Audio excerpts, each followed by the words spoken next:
Paulo, partner in life nga ba si Kim kaya ayaw tawagin sila na love team? I'm overheated, can hardly sleep at night, doing crazy dreaming. You're the reason why. Hiding by the baby. Ayon kina Paulo Avellino at Kim Chiu, hindi sila love team. Ang dalawa ngayon ang kinakikiligan ng mga fans kung saan ang fandom nila ay tinatawag na Kim Pao. Swak ang kanilang chemistry kaya naman laging trending ang kanilang teleserye mula sa linlang hanggang sa Pinoy adaptation ng K-drama na What's Wrong with Secretary Kim. Nakapanayam ang Kim Pao at naitanong sa kanila kung hindi ba sila aware na inililink sila ng kanilang mga fans sa isa't isa. Ani Paulo, I would ship from the word relationship, them as well, pero hinay-hinay lang. Kim just came from a failed relationship. Not that I am meddling. Just don't.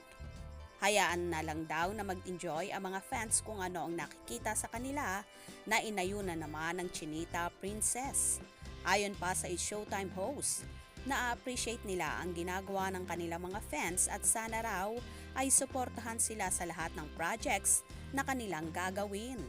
Maging ang effort ng mga fans para sila mag-trending sa social media ay sobra nilang ina-appreciate.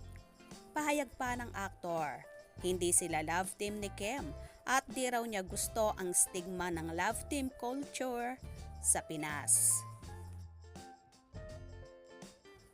Our producer once told us that the idea of love team is not known in other countries.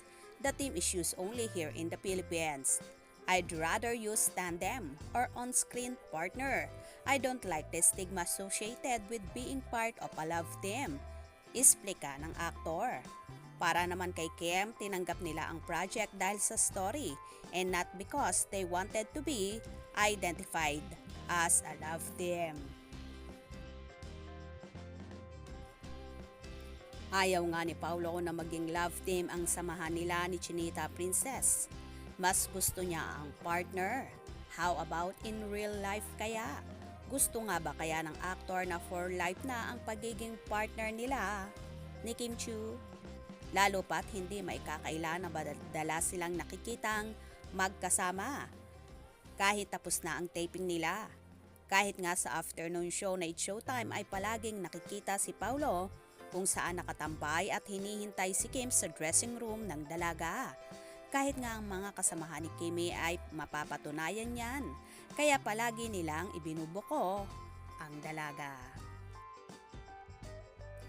Well, maging happy na lang tayo sa nakikita natin sa Kim Pao, kahit di pa sila umaamin sa publiko. Ang mahalaga, happy sila sa isa't isa, and what you see is what you get na lang tayo, mga kakimpaw.